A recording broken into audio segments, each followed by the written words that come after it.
everybody, and welcome to 2ZQ True Crime, where we discuss true crime, especially true crime happening in New York City. And this time, we'll be looking at the New York City crime wave against gay men. According to both WNBC TV and the New York Times, there have been at least 14 victims in the gay community and at least 2 fatalities that we know of. I'm going to be asking a few questions about this experience. Who, what, when, where, why, how, and a few more. So, what's going on here? I mean, it's bad enough that we have people who have dissociative disorders, who have a callous, cruel indifference to human life, coming in to safe spaces and shooting the place up and killing people. But how insidious is it that people are working within the gay community and treating other people as if they are just mere objects to use and exploit? And if they happen to die while you're robbing them, well, who cares? We're trying to get away with this. I don't, for the life of me, understand how anybody could be so crass and so cruel and so barbaric to members of their own community. If this is not members of our community and they have somehow infiltrated the subculture and can pass undetected at the doors of these places, and they are so familiar with the language, the body language, the subculture, the layout, everything that goes with every one of these places that all of these horrible crimes that have occurred in. It's terribly disturbing to try to grasp who would actually do this to other members of the gay community. Or if you are not a member of the gay community, why are you targeting members of the gay community? Now, most of these victims, there are supposedly at least 14, have been under 35, they've been male, and they've been enjoying the nightlife. From WNBC News, NYPD is investigating a string of assaults potentially linked to deaths of 2 gay men. The department said it is investigating a string of robberies and assaults that may be linked to the deaths of the 2 men last seen leaving New York City gay bars. And this comes from November 14th of 2022, and it was reported by Matt Lavietes.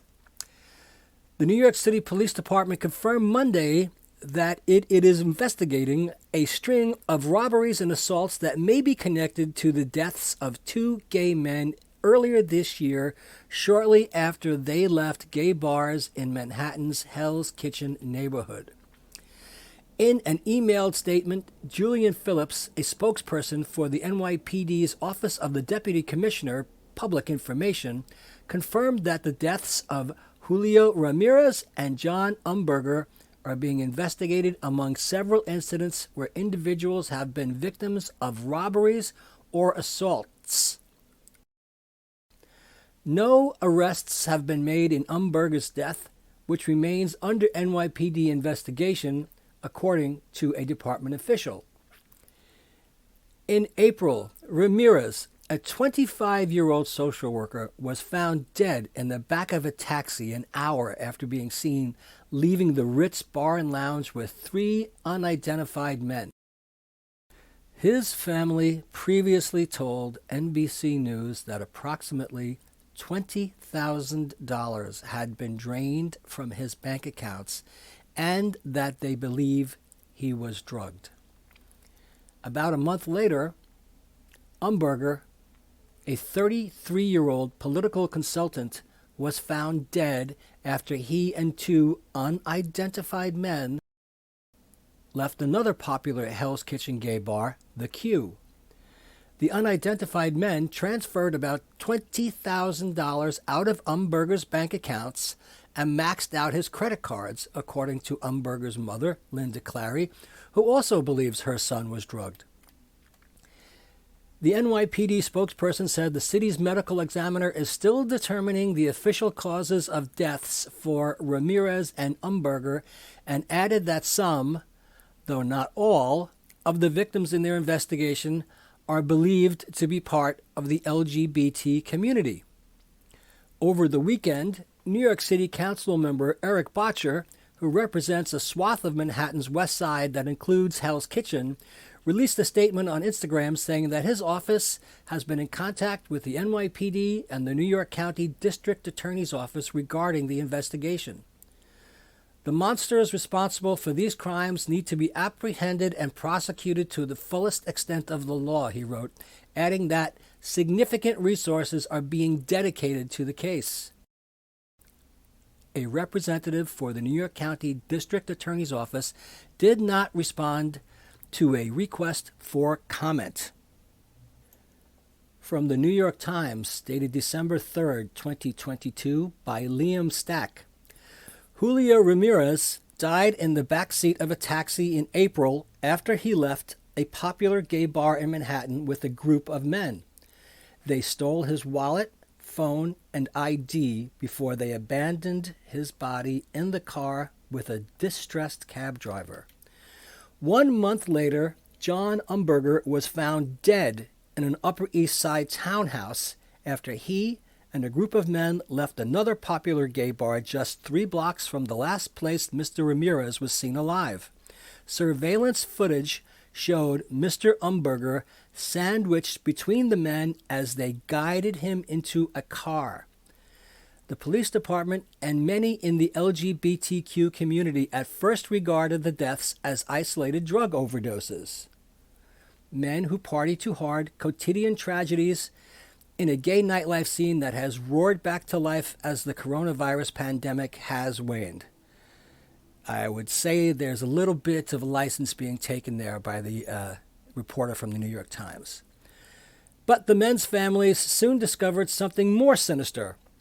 Credit cards in the men's names were maxed out and their bank accounts drained of tens of thousands of dollars. Now their deaths are being investigated by the police department's homicide unit. The deaths of Mr. Ramirez and Mr. Umberger came at a fraught time for the city's LGBT community, which emerged from the pandemic into the jaws of a monkeypox outbreak. Well, yeah. A landscape of struggling and sometimes shuttered bars, and an increasingly hostile national political climate. Jeez. They have also spread fear and rumor while starting a broader conversation about similar attacks that have quietly plagued the city's gay nightlife for years. Nobody thought it was a crime initially. They just thought he had taken something, said Carlos Ramirez, the brother of Julio, 25, a social worker last seen leaving the Ritz Bar and Lounge in Hell's Kitchen in April. Mr. Ramirez said that when he heard about his brother's death, I knew somebody had given him something and he did not know they had. A spokesman for the police department said it was investigating a number of robberies in Hell's Kitchen where many of the attacks have been clustered. The police said they did not know if Mr. Ramirez and Mr. Umberger were targeted because they were gay, and they have not said if they believe the men's deaths and other non-fatal attacks are related. Some men who said they were drugged have struggled to convince the police they were the victims of a crime and not just irresponsible partygoers who took someone home and blacked out. Oscar Alarcon, 33, said he was drugged in the Ritz in March 2020. He awoke on the floor of a Midtown hotel, he said, and found that $2,000 had been transferred from his bank account using the PayPal and Zelle apps on his phone. I don't remember what happened there, Mr. Alarcon said, referring to the Ritz. I don't remember how I left. Then I just woke up in a strange hotel lobby. He filed a police report, but he said he never heard back from the police. At that time, they didn't seem like they were interested, Mr. Alarcon said. There have been arrests connected to a series of similar robberies in Manhattan, but none of the charges in those cases involved the drugging of victims. In one, a patron left the Ritz on May 14th, about 3 weeks after Mr. Ramirez's death, and later reported that his phone and wallet were missing and $2,000 had been transferred out of his bank account. The police department did not respond to questions about whether the defendants in those cases were linked to the deaths of Mr. Ramirez or Mr. Umberger, who was drugged at the Q, a bar 3 blocks from the Ritz. Mr. Umberger's family said the arrests were not related to his death, and Carlos Ramirez and other victims who spoke to the New York Times said they had received no updates from the police. In addition to the families of Mr. Ramirez and Mr. Umberger, the Times has spoken to 5 men who said they were drugged at gay bars in the city, including the Eagle, the Boiler Room, and the 9th Avenue Saloon, and then robbed. The Times has also spoken to a man who said he was robbed and held captive inside his apartment for several hours by someone he met on the dating app Grindr. In each of the bar attacks, the men said they were drugged by people they did not remember meeting. When they awoke, they discovered that someone had gained access to their phone using its facial recognition technology while they were unconscious. The thieves then used apps to empty their victims' bank accounts and max out their credit cards. Some also stole cash and valuables. Many substances used as so-called date rape drugs remain in a person's system for only a short time, making them difficult to detect on drug tests. One drug, GHB, is not included on most routine drug and toxicology tests at all, according to the Justice Department. It is also used recreationally by some in the gay community. Well, that's true. Tyler Burt, 27, was robbed of more than $25,000 after he was drugged at the Boiler Room in the East Village last December. A drug test came back positive for cocaine, which he had no memory of taking, and his doctor suggested he had been drugged with GHB. At the police station, he said, the officers treated him skeptically. They asked me if I had been assaulted, and I was like, getting drugged is assault, he said. It seemed like they thought being drugged wasn't even a possibility. They said, maybe you were, but that isn't really relevant to the robbery. Mr. Burt said he received no updates from the police until last week when they told him there were no developments in his case. The police department did not immediately respond to questions about its initial treatment of Mr. Burt and Mr. Alarcon. Gay bars hold a special place in LGBTQ culture. They act as community hubs in a way that bars with primarily heterosexual and cisgender clienteles do not. Now that the pandemic has eased, many new bars have opened. Councilman Eric Botcher, who represents much of the city's gay heartland in Hell's Kitchen, Chelsea, and the West Village, called it a golden age of nightlife. The deaths come at a time when the LGBTQ community feels embattled on a number of fronts. In the last 2 years, state legislatures nationwide have introduced hundreds of bills targeting transgender people and drag performances, according to LGBTQ advocacy groups. Conservative political and media figures have accused LGBTQ people of grooming children, a homophobic trope that conflates homosexuality with pedophilia. And last month, an assailant killed 5 people and injured 18 at an LGBTQ bar in Colorado Springs. In addition, many gay bars are in or near Midtown Manhattan, which has been transformed by pandemic-era economic collapse and acts of high-profile street crime. Verse, a bar in Hell's Kitchen, had a brick thrown at its window 4 times in October and November. There is an uneasy, unhinged quality to the neighborhood, said David D. Parolesa, the bar's owner. Mr. Ramirez went to the Ritz on West 46th Street on April 20th and left in a taxi with 3 men at around 3:15 a.m., said his brother Carlos. The men left him in the cab a short time later, and the driver soon realized he was unresponsive. He was pronounced dead roughly 90 minutes after he left the bar. By the time his body was identified, someone had taken money out of his accounts, his brother said. The next month, Mr. Umberger, a political consultant visiting from Washington, D.C., went to the Q on West 48th Street, his mother, Linda Clary, said. His body was found 5 days later on the Upper East Side. When the police first contacted her, Mrs. Clary said they told her that her son was robbed on the street, then did drugs at home and overdosed. But when she saw that more than $20,000 had been withdrawn from his accounts, she traveled to New York from her home in Georgia. After she showed detectives the suspicious withdrawals, a homicide investigation was opened.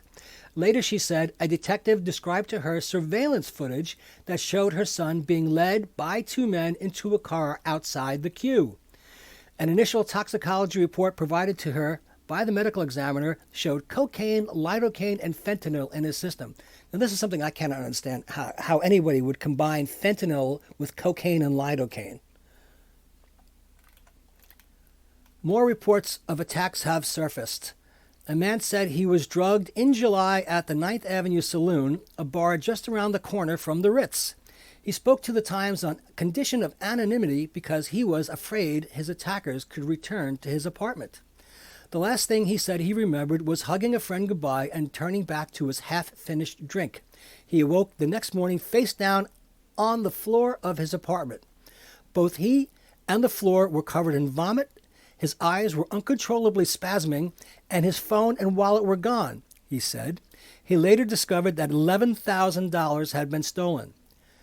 Surveillance camera images show a man he did not recognize leading him into his apartment building, past his superintendent, and up the stairs. And I got to tell you, folks, there's a number of questions that have to be asked. Like, who, what, when, where, why, and how? What are the common denominators? What process of elimination is being used to discount other people who might be suspected of committing these crimes?